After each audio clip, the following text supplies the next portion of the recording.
G'day guys, Nick here. Got Jerrick on the table today.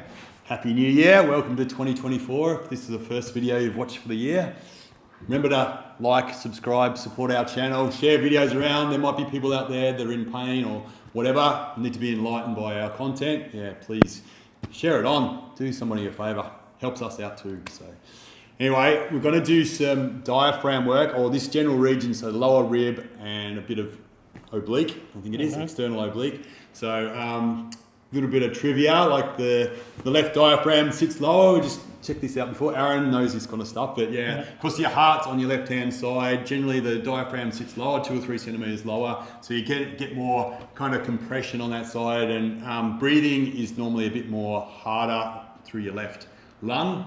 So we can help out by releasing off the diaphragm. So I'm going to show you how I go about it.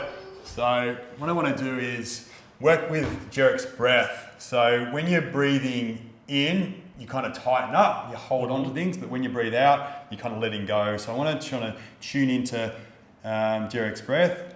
So when he's breathing in, out, he kind of relaxes, and then I can kind of access in. So I can kind of get my fingers like that, so they're more wider, more broader kind of thing. And I can feel underneath Jerrick's ribs there. So what I'm trying to do is just try and tune in, so I can kind of feel into the back of that rib and try and tune into where that diaphragm tendons are joining onto those ribs, and just try and figure where they're tight. So what I can do, if I want to exaggerate, get in deeper, I can pull that down and push up in. So it just sort of takes the slack out, brings that down, and I can get up in there like that. So just for the camera, see that. So generally out wider, it's not quite as intense. So that's a good access point here, because when we get more in here, that's where the business is generally. So we want to enter and kind of get that consent, the acceptance, the permission, something that's not too overwhelming for a start, and get in there and start to release off and engage, and make sure that Jerrick knows that it's safe. I'm on your side, man. We're trying to help you out.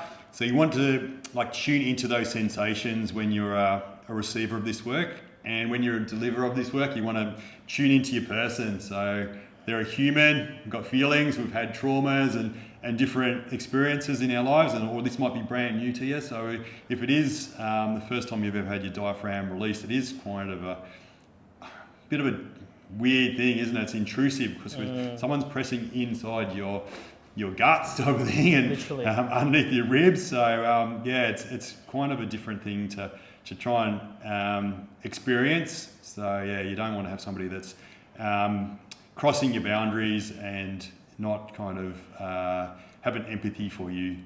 So yeah. So it's important as practitioners too that we experience this kind of work as well, so that we kind of have that empathy for people. We know what it's like to have the treatment. We know what it's like after the treatment, how the recovery process is, what it feels like, and then how it feels once it has been released off well. We want to have that experience, so we can kind of deliver it to our customers, our clients, our friends. So I'm going to go in, just lift it out. I'm going to go in here where we know it's going to be a bit more intense. It's more normally bound up a bit more there. How's that feel, man? Yeah, I can definitely feel that more. Feels it more? Yeah. So I'm actually, with the pads in my fingers, I'm pushing up against the inside of his ribs there, and I'm trying to tune in. So if I do little wiggles, I can feel exactly where that tightness would be. Just pushing back in against my fingers, I can feel that it's tighter just there. So I'm just gonna slowly just hold it. And yeah, like I said, I've been working with the breath. I probably can't pick it up too much on camera, but it's kind of like it's like the pulse, the breath. You kind of, when he's breathing in, I can kind of go in more. But when he's breathing out, I can go in more. But when he's breathing in, it kind of tightens naturally. So you can't really force in like that, because it's kind of that natural letting, pushing, holding on, I suppose is the probably right word. Yeah. How's that feeling, man? It's feeling good. Feeling it? Yeah, it's releasing feeling good. off. Yeah. So what I'm going to do now So you kind of got a good idea. So we probably would go a little bit longer on here because I feel like it probably needs a little bit more, like that. But what I'm going to do, because Jerrick's been feeling it like through this bottom ribs here and kind of here a little bit too. So we're just going to do, without any oil, anything like that, I'm just going to go through the ribs. So I'm in that space between the ribs. I'm just going to try and work that through. So nice and slow, get connection. And it's like the thumb is the perfect shape, the perfect shape tool, the jigsaw piece to clear that gutter. So if you can imagine a gutter, it's full of leaves. It's kind of what I want to clear out. So when it rains, the water just flows through, easy, like that. So that's all we want. So that's one of what we've got between our ribs. It can kind of calcify up, harden up, tighten up, and then we can't breathe to the fullest extent. We want to breathe in, fully, and when it's clogged up, we can't have that expansion that we want to kind of get that full breath in our lungs. The lungs can only fill up to the capacity of our ribs. Sure. So we need to make sure our ribs are in good condition. So it's probably one of those things we don't think about much, our ribs. We don't think that you can actually get treated between your ribs or on your ribs. So it's good to do. Yeah, working in this region, I think it kind of ties into what we were talking about the other day about detox and colonics and stuff, working around the guts and diaphragm. Yeah. Because you just recently went on a detox protocol, didn't you? Yeah, and I'm going to do it again. So, I suppose plant a little seed for Jerrick that hasn't had much experience with detox and, all the different things that I've experienced over 25 years or so. And I said to him, you don't know what you don't know. So it's sort of like, and the reason I know different things is because I've, had the SAD diet, the standard Australian diet or standard American diet, with full of sugar and processed foods and meats and dairy and, all that kind of stuff, bread and, just packaged food, and the reason I kind of know there's a difference because I've actually experienced when I changed my diet. So I've got that comparison of how I felt. And when it's your normal, that you just you don't have any awareness that you could feel better because you just feel the way you feel and you just feel all right. But once you kind of change things up or clear things out first, so you've got to go through a detox period.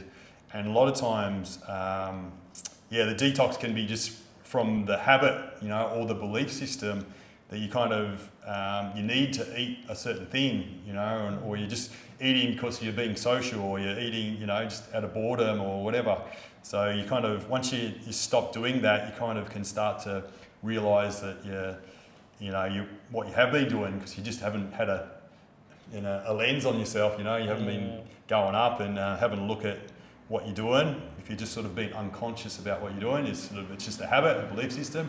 So and you could be feeling better because something doesn't agree with you, it's sort of psychologically or physiologically, Sometimes people don't know that they're gluten intolerant or lactose intolerant or whatever it might be, So it's not until you kind of, do a detox and then you start to feel better, and then when you introduce, say, dairy back in, you kind of go, oh, fuck, I'm getting phlegmy and it's the one, nose is running and eyes are starting to itch again or something like that. You don't know. So, I just sort of said to Jerrick, you want to do a little bit of the detox with me, man. So, see if you can get better performance, So you kind of, sometimes you got to tune into what your highest values are. And a little line that I like, I got off Paul Check, it's a Jerry West quote. If your dream is big enough, you don't need a crisis. So, what's your dream? Jerrick wants to Commonwealth Games wrestler. Yeah. That's still a dream. Still a dream, still there. Still a dream, man. There, So sometimes the little little things that can help out your performance might be, detox. You kind of clear things out so things can be more efficient. They work better, or it's easier to get weight. Yeah. Because you've been through the process. You're gonna be better for it. It's actually part of the cleansing system. The discomfort is your body doing its job. It doesn't hate you. It's just fucking you're giving it a chance to clear shit out. To rest, yeah. Yeah, you're resting it up instead of always having to process because you're continually eating things. So that's kind of what happens when you do the detox. You gradually get to a point where it's less and less for the body to process. So then it can really go to town on doing that deep cleaning. And we kind of know how it feels when we clean our body, like on the outside. You just have a shower, you cut your nails and you clean your nails, or you clean your teeth, floss your teeth, different things like that. We clean our house, or clean our, get the pressure cleaner out, and you clean, Deep clean. Yeah, clean your decks and shit like that. How good does it feel once that's done? You picked everything up and you vacuumed, you mopped, your dishes are all cleaned and put away and shit. You feel good. So it's kind of like the inside of our body is hidden, and we can keep it hidden too. We don't need to delve into it. So, but eventually crisis happens, So, and that's kind of, I suppose, the point of what I'm saying is you don't have to wait for a crisis. You don't have to wait for disease. You don't have to wait for low energy. You don't have to wait for, to be, be 100 kilos overweight or whatever it might be, So you can get onto things before they become issues and create good habits and enjoy performing and enjoy vitality, enjoy, feeling good, enjoy being strong. Man, I'm 50. I went on a bit of a little bushwalk with my kids. I was carrying 3 kids. One piggyback, one on the shoulders, one piggyback, and one in my arm. So yeah, I better probably walked a K like that. I got a good comment. A couple of guys come across, and they were, as I was walking along, in beast mode. Beast dad mode. Yeah. So it was cool, but I had the capacity to do that, picking up 3 kids is not easy, man. It's good. Good being able to do things like that. So I'm just doing a bit of work in this outside ab region, external obliques, they call it, man. Yeah. Through here, so off the top of the hip, find that, what's joining on there. So we're just trying to create space in this area. So I'm putting you on the spot here, Jerrick. Gonna explore a bit of detox this year. You keen on some colonic irrigations? Or? I think that'll be the first step. Really? The colonics, I think. I've been thinking about it. And it's just. It's a bit daunting to be the first. I feel like the first one is always the daunting one, but it's weird, man. Yeah, I do want to know how it feels after. You know what I mean? Like how clean I would feel, and it's like you say, taking a shower from the inside type feeling. So I do understand the benefits that it can bring. So I think that's the first step for me. So. I think a good way to think about it too is like we know how filters clog up. So we got it. We wash lots of towels here, so our filter gets full of purple lint. But if somebody doesn't clean the filter, the dryer doesn't work. It's sort of the towels are damp.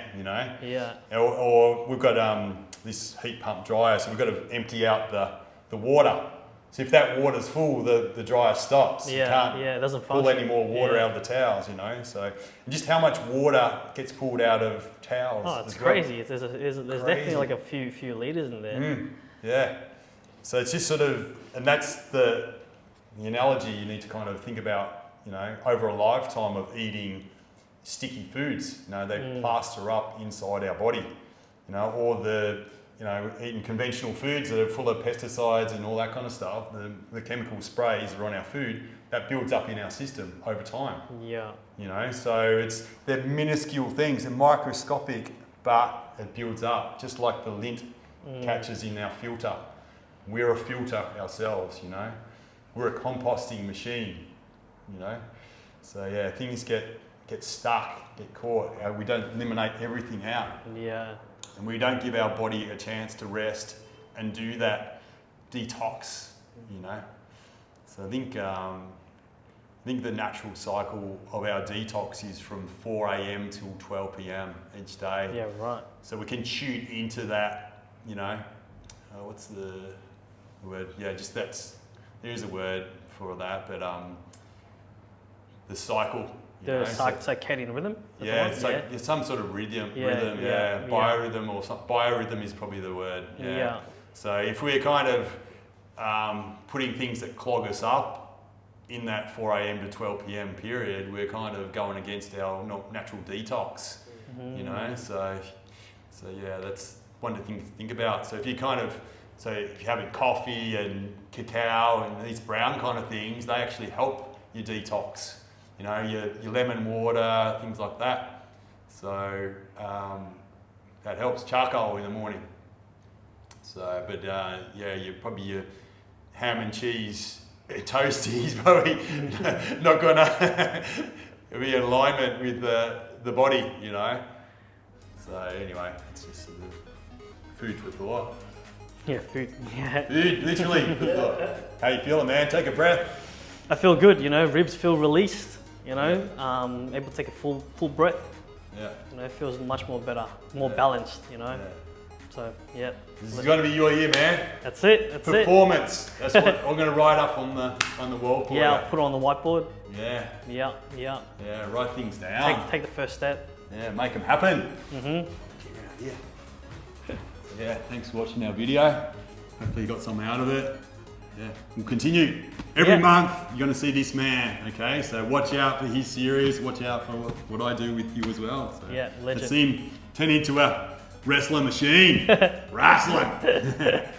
All right, thank you. Thanks, guys. See ya.